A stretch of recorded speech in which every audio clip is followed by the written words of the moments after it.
The UN Security Council votes unanimously to sanction 15 North Koreans and 4 entities. Although China blocked tough new sanctions, it supported these measures against its ally. But what will it take to deter North Korea's nuclear ambitions? This is Inside Story.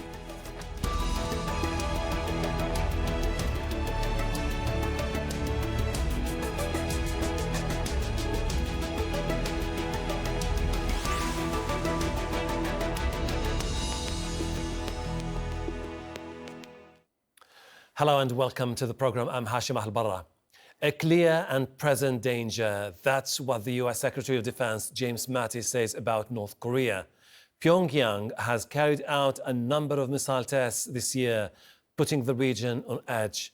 The UN Security Council has voted unanimously to sanction 14 North Korean individuals and 4 entities.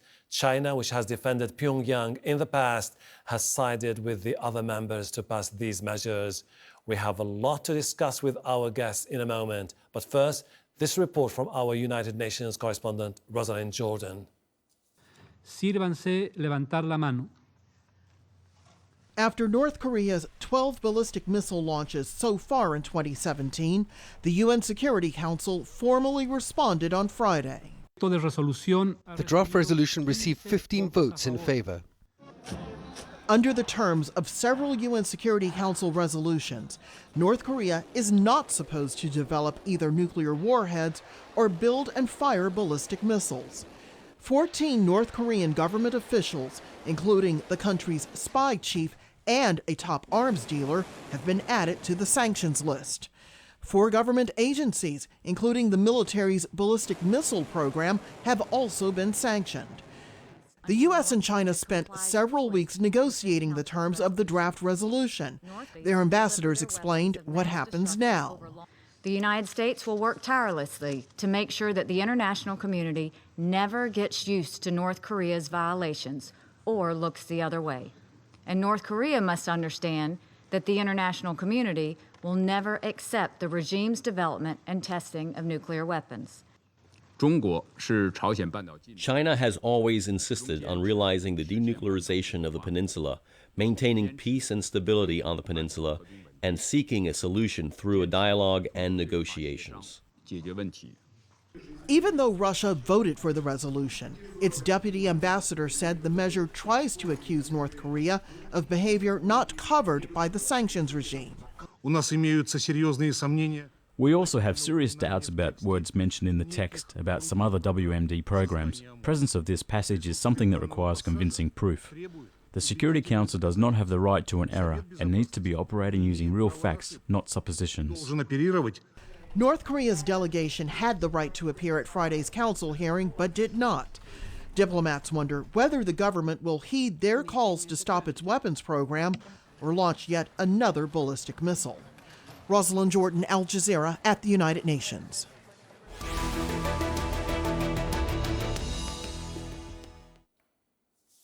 North Korea has fired at least 12 ballistic missiles so far this year. Let's take a closer look at some of these.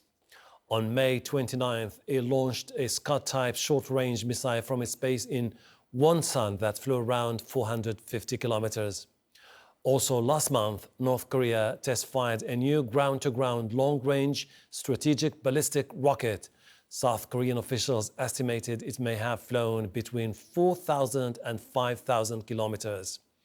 Before that, North Korea fired a missile believed to be Scud-ER into the sea off its eastern coast in Sinpo.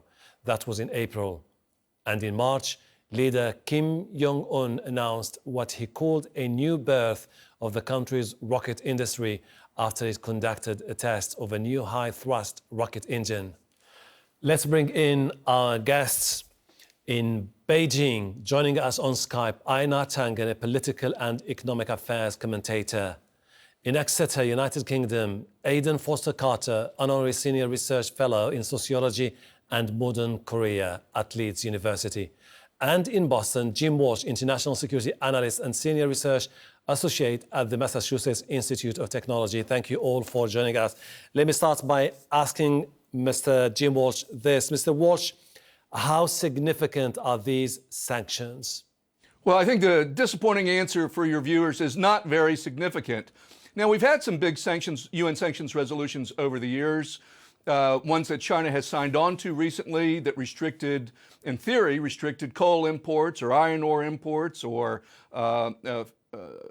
jet fuel, that sort of thing. This is simply, for the most part, designating more individuals, more companies who engage in illicit practices.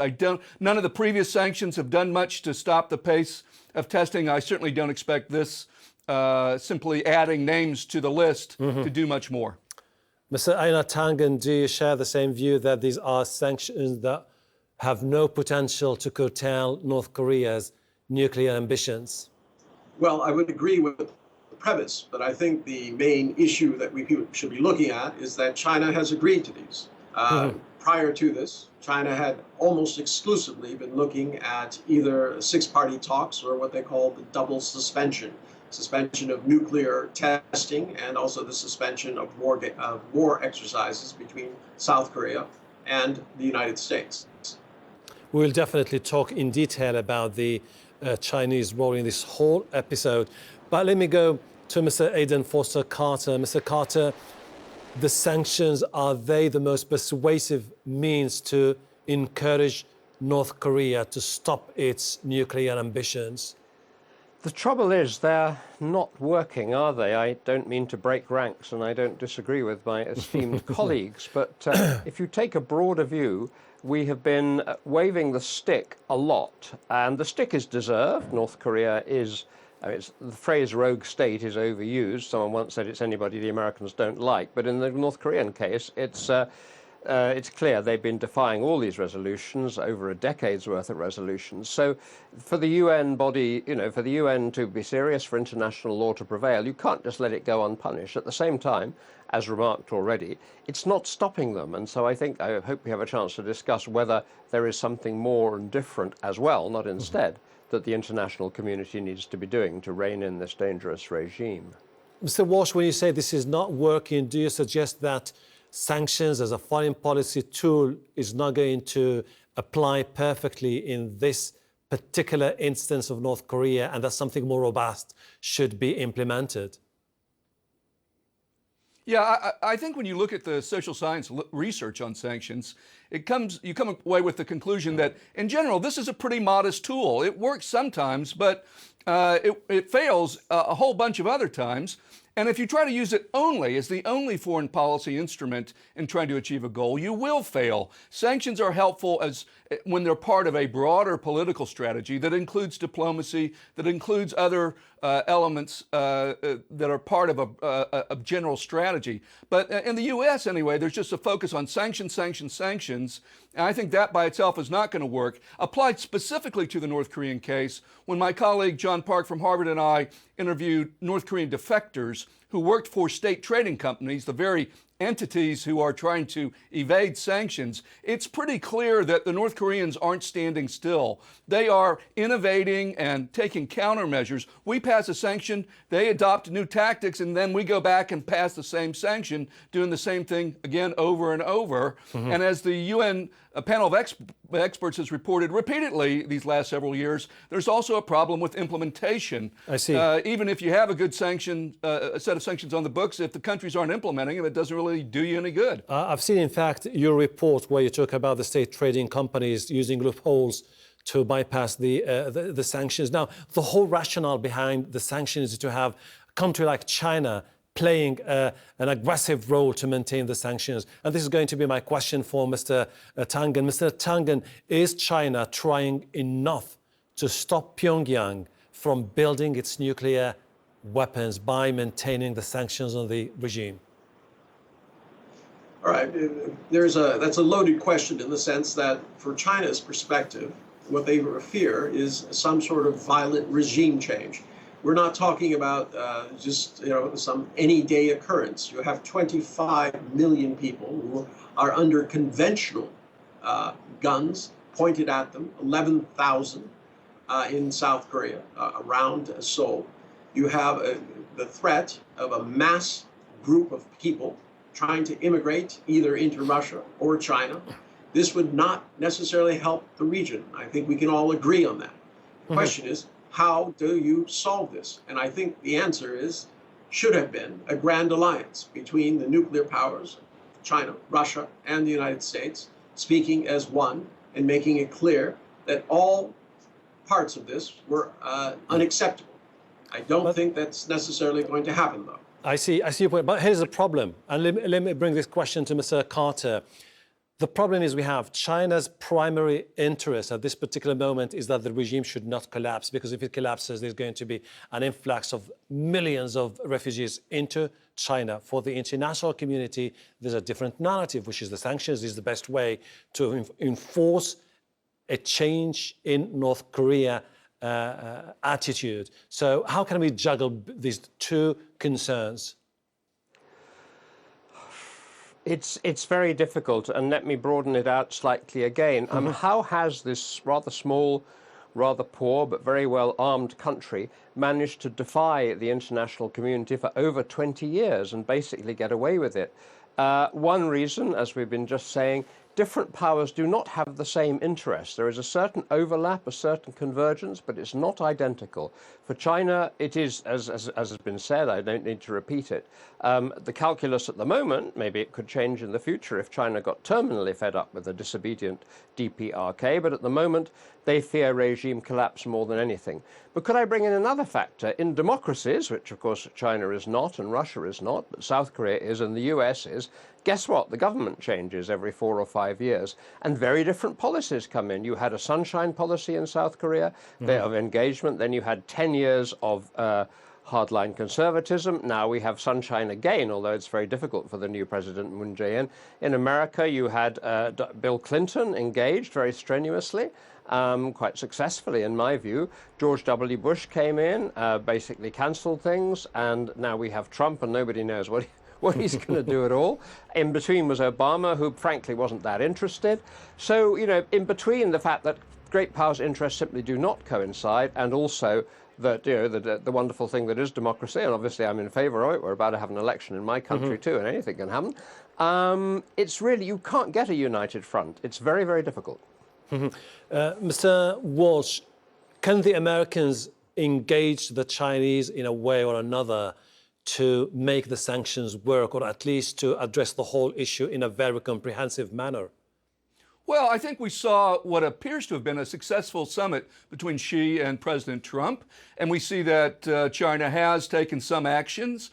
I agree that there's overlapping interests but not identical interests, but I also think that the choice isn't between squeezing North Korea to the point of collapse or doing nothing. In our report that I referenced before, we argue that China should use its national laws, its anti-corruption campaign, its anti-counterfeiting and anti-drug laws to go after those private Chinese companies that are doing procurement for North Korea. In other words, you know, North Korea can buy as many refrigerators or civilian goods as it wants, but China should focus in on those Chinese actors who are basically doing procurement for the North Koreans through front companies and who are procuring missile and nuclear technology. So there are some ways that China can be useful that don't simply involve UN sanctions resolutions. But again, it has to be tied to a broader strategy, and that requires diplomacy as well. We have to talk to the North Koreans. There are lots of reasons to do that, even if negotiations don't go anywhere. One of the dangers here is miscalculation and misperception. So if we want to avoid an inadvertent war, we should all be talking rather than sort of just engaging in bluster and threats. Listening to you, gentlemen, you seem to agree, all of you, that sanctions won't work, gunboat diplomacy is not going to work, and that the only way out should be talking to the North Korean regime. Mr. Tangen, is diplomacy or political talks the only way out to solve this whole crisis? Well, diplomacy is, but we're stuck in a conundrum. On one side, the United States has made it clear that they will not go to the negotiating table until the DPRK suspends its nuclear program. On the other hand, the DPRK feels that they would have no leverage going to the table unless they do have a nuclear program. So you have, in essence, two forces who are not in alignment and not likely to come into it. And that's why this resembles the slow motion train wreck which we're all witnessing. Mr. Carter, skeptics of political talks refer to the 2005 disarmament for aid deal and say it didn't bring about any tangible results. Why should it be replicated again and again? Well, because I don't think we have much of an alternative. It is very frustrating. I understand what you might call the hawk position, which is pretty much what we've had over the past year or so, of all sticks and no carrots. I understand those who say that South Korea's 10 years of engagement, you end up giving aid, even money under the table for a summit, which I hope would never happen again. And you've no idea, there's no way of knowing what the North Koreans do with that money. The North Koreans are shameless. And, of course, it was during that sunshine period, which was 1998 to 2007, if people need reminding, that the first North Korean nuclear test took place, which also sort of defies everybody. But key factor, we've now got a new North Korean leader. One says new, he is in his 6th year in power, Kim Jong-un. Surely uniquely in the world, he's never been anywhere he was educated in Switzerland, but since he took a supreme power, he's not been abroad at all, nor has he had any other supreme leader of a foreign country as his guest. No summit with Xi Jinping, for instance. He's rather an unknown quantity. Dennis Rodman, notorious retired basketball player, has met him. Possibly people of higher caliber even than Dennis Rodman. It would be good to have that. South Korea used to have secret talks, but under Lee Myung-bak, the last president but one in South Korea, that happened a lot, but of course they got a bad name. It depends what you do with them. But I worry too, it's been mentioned already, about the sheer lack of contact. Kim Jong-un is a bit of an unknown. We don't know the people around him. When we had sunshine and dialogue before, it was his father, Kim Jong-il. He was difficult enough. People got to know each other, the working level officials, the ministers and equivalents. We do need, there's this curious idea that somehow just by talking to someone you regard as a bad guy, you're kind of stepping in, a bad thing I can't say on the television. That's quite wrong. You talk to people to find out what they want. Since you stress the fact that people need to talk to each other to understand each other better, let me bring this to Mr. Walsh. What do we know, in fact, about the North Korean arms race? Is it all, we've seen the display of missiles and weapons a few weeks ago, is it all for domestic prestige, or does it tell something different about a country very aggressive and obsessed with the need to have its own nuclear capabilities? Well, I think it's neither of those, although we have to say, be modest here, it's hard judging North Korean intentions. There are more theories than there are facts. I think the nuclear and missile program did take a change when the young Chairman Kim took over. You see the pace of testing increased, and that tells me it wasn't only for signaling purposes, but also actually to develop capabilities, and they have sort of marched right along in developing their capabilities. Do I think that their intention is to be aggressive, to initiate a war? No, they would lose that war. They know they would lose that war, and the one thing the Kim family wants to do is to hold on to power. So I think there are a variety of motivations involved here, but the danger is not that they're going to wake up one day and decide to attack South Korea. The danger is there's something small that happens that in a context of misperception and miscalculation escalates to a place that none of the players want to escalate. And coming back, if I may, only briefly to the issue of negotiation, I believe, contrary to most people on Capitol Hill, that the agreed framework was highly successful, so that from 1994 to 2002, you had no long-range missile tests, and you had no nuclear tests. And, when you look at a map of the tests, you see that there's this big gap in those years, and that's because diplomacy works. So I would welcome a freeze. I do not think it's impossible that we would have talks in which no party insists on preconditions. I think there's some signs that might be in the works. And again, I hope we do it even if it doesn't lead to an agreement, if only to reduce the risk of accidental war. So, Mr. Tangen, do you think it's time now to revive the six-party talks as the best way out of this whole crisis? I think it's time to revive the six-party talks, but I think it's, while there are no preconditions, I don't think that you can return to this idea that you're going to just fork over a lot of money and assure him. I mean, the condition that we see here is, as referred to, young Kim wants absolute assurances that his regime will not be toppled. Mr. Carter, as China became very critical. There's still, as everyone knows, a state of war going on between South Korea and North Korea. Okay, let me bring in Mr. Carter now. Mr. Carter, as China became very critical of North Korea, Russia seems to be stepping in by deepening its trade ties with North Korea. Are we witnessing some sense of changing geopolitical dynamics in the region? Do you know, I'm skeptical about that one. I mean, obviously, historically, over the long view, China and Russia, before that the Soviet Union, were the two powers that created and sustained North Korea. But China is the one that really counts now. We keep, every few months somebody says or somebody writes that Russia is stepping in there. There's been all kinds of talk in the past. Russia was going to rebuild North Korean railways in exchange for minerals, this, that, and the other. And although Russia is a bit cross that the US, in its own separate bilateral sanctions announced a few days ago, separate, of course, from the UN ones that we're mainly talking about, did actually sanction some Russian firms and I think individuals for allegedly helping the North Korean nuclear or WMD program. Russia's a bit cross about that, but actually I don't see any sign at all. Russia's trade is absolutely minute with North Korea. And Putin may have his antagonisms with the US, but, embracing North Korea doesn't help Putin, doesn't help anybody. I don't think it's happening. I really don't. I see your point. Let me hear from Mr. Walsh. Do you think the Russians were trying to use North Korea for some sense of leverage in the West?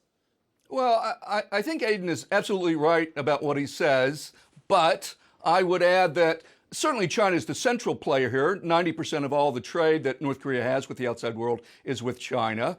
But there may be a political role for Russia, and I will quickly explain. The more China sort of gets on board and punishes North Korea, the worse the North Korean-Chinese relationship gets, and the more it looks in Pyongyang like the six-party talks are 5 against 1. And you're not going to get a negotiation that is successful if North Korea thinks that the big powers are all going to be on the same page and they're going to, basically stick it to North Korea and make a bunch of promises that they're going to walk away from. So for a successful negotiation, you have to have what's called a great power guarantor. Someone in the room who says, don't worry, North Korea, if you sign this agreement, we'll make sure everyone follows through. I think Russia, again, not having played a big role so far, but historically having been important, might be able to play that political role, and that would be helpful. Now, they don't show signs of that, but I at least keep that open as a possibility.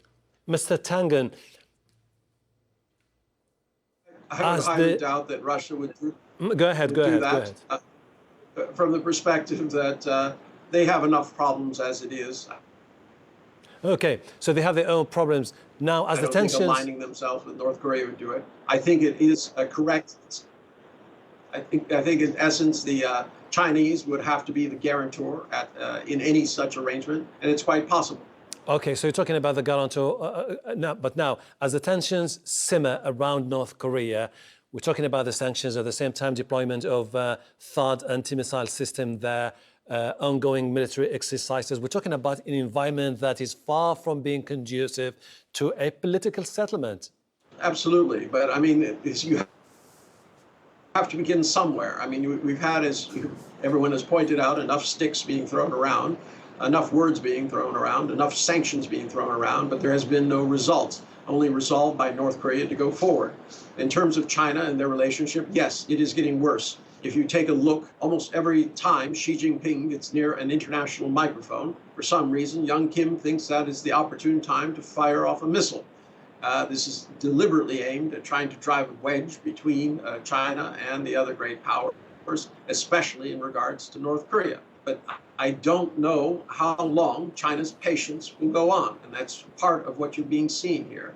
It's been the reason that they agreed to these sanctions, even though it looks symbolic to most of us looking from the outside.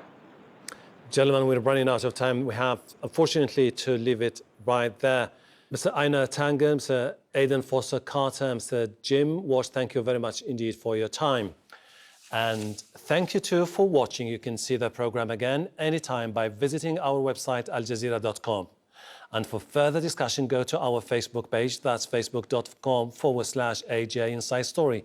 You can also join the conversation on Twitter. Our handle is @AJ Inside Story. From me, Hashim Al-Bara, and the whole team here, Bye for now.